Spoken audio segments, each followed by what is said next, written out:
Well, it's a day after we had Governor DeSantis drive by at Pensacola State College, attacking two of our legislators, somewhat the media too, all in defense of Hope, Florida, and done while you were also holding your committee hearings yesterday about Hope Florida Foundation. Let's focus on the committee first. I watched it last night. Some amazing admissions that were made there. Yeah, I think what we learned yesterday was just how kind of brazen and arrogant some of these folks were in affecting this money laundering scheme to take Medicaid money and bring it and put it into a PAC to the point where after the fact, um, an attorney named Jeff Aaron actually brought in the attorney for the PAC that received the illicit funds to help the Hope Florida Foundation correct its deficient paperwork and kind of cover up what they did. Yeah, and you found out they have no bylaws. They have no very few minutes of any of their meetings. They've not done any tax returns. It doesn't look like it was a valid corporation, even though it's supposed to be writing grants for the faith-based groups that get money from Hope Foundation and for fundraising for the Hope. I'm sorry, the Hope Florida. That's what the foundation was about. Mm-hmm.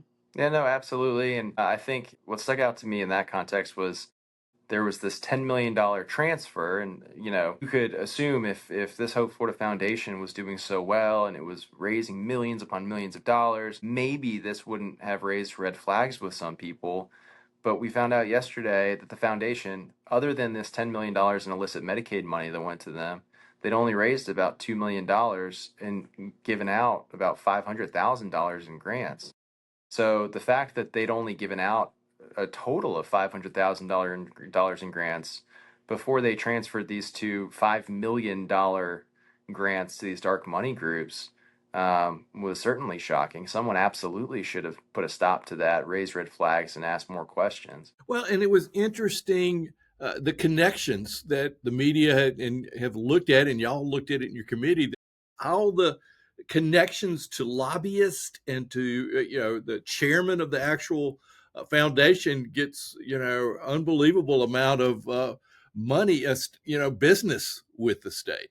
Yeah, and obviously in that circumstance, so it was disclosed yesterday, the chairman of the Hope Florida Foundation, he volunteers in that capacity, but he's part of a company that has received over $100 million in state contracts. When you have that type of relationship, obviously you want to go along to get along. You want to do everything in your power to make the governor and the executive branch happy because they're your meal ticket. Unfortunately for Josh Hay, the chairman of the Hope Florida Foundation, he received terrible advice from Governor DeSantis' personal attorney, Jeff Aaron, and he was put in a terrible position to be the one actually approving these two grants and then distributing them immediately. Yesterday at the press conference, well, it's a media event. It's not a press conference. The press only got to ask two questions, and I wasn't. Amazingly, I was. He did not see me when I raised my hand, even though I wore a pink shirt.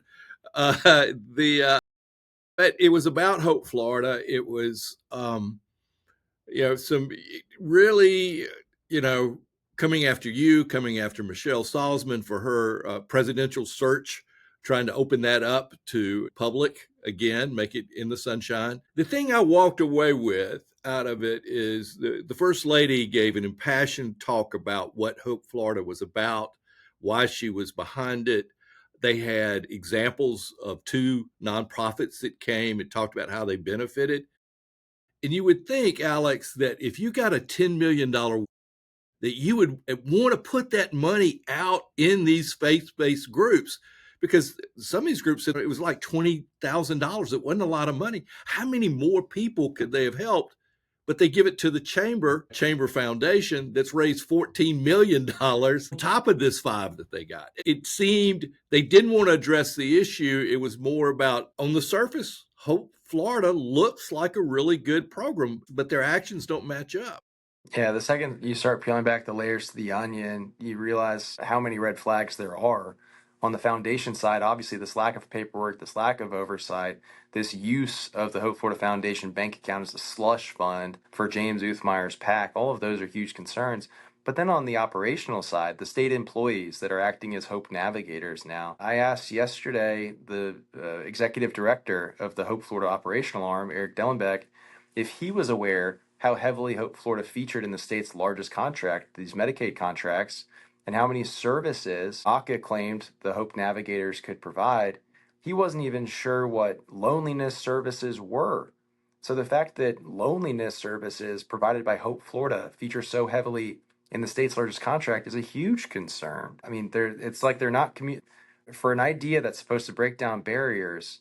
They aren't actually communicating, and they have no idea what they're doing. Of course, I looked here in Escambia County, and we've used navigators through Children's Home Society here in our school system. And I kept thinking, and it was sort of hinted, well, we could have Hope navigators in our schools. Well, that would be great because the Children's Trust and the school district's paying for it if that were to happen. The other thing that jumped out, Alex, and I haven't really kept up with X as much as y'all live on it, lawmakers do, and I've realized that I need to do more of it just because there's so many good news stories there. But what surprised me is, and I'm just naive on this, is that taxpayer paid staff with the attorney general and with the governor's office are attacking you personally. They're getting paid to attack those that disagree with the governor, and they're pretty venomous about what they're doing. Very, very personal. Yeah, Redfern, the communication director for the attorney general, accuses you to be in the pocket of the weed heads. It's bizarre. We wouldn't allow that here. If a county employee all of a sudden started attacking the county commissions, there are policies to stop that. There's ethics policies in local government to prevent that from happening. Well, yeah, and the two lines of attack that they've tried to put on me are that I'm somehow a stooge for big weed, and that I'm also a stooge for Morgan and Morgan and the plaintiffs' lawyers. Rick, you know as well as anybody that the plaintiffs' lawyers are not my biggest fans. No, they're not happy with you.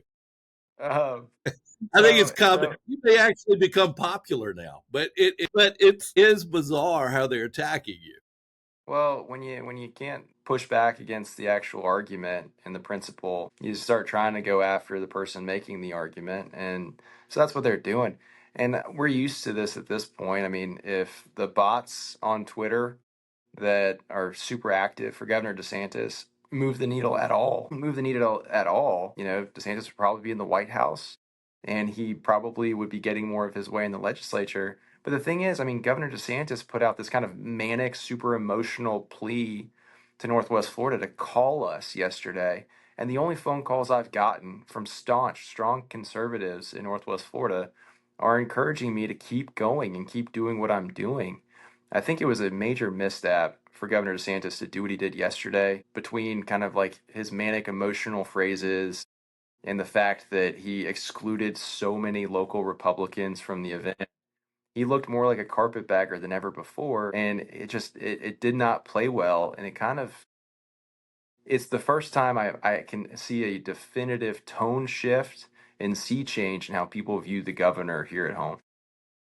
It was, as one of the phone calls I made after I got out of the meeting. I was looking around and I'd seen commissioners there, I'd seen council members there.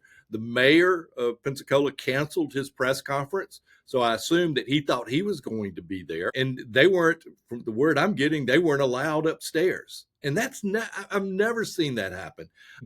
Most governors, and I've seen Jeb Bush and Charlie Crist and Rick Scott, they come in, they work the room. In the room is a mix of people, everyday Republicans that are supportive, as well as business leaders and elected officials, shake hands, they greet them. And No, this didn't happen.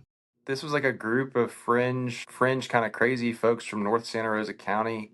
And like the best political ally DeSantis could bring was Joel Rudman, who got shellacked in the congressional Republican primary, like shellacked. That was the best ally he could bring up. It was not DeSantis at his best. It was I almost felt sorry for him yesterday because I mean he's getting progressively more and more emotional and erratic and manic.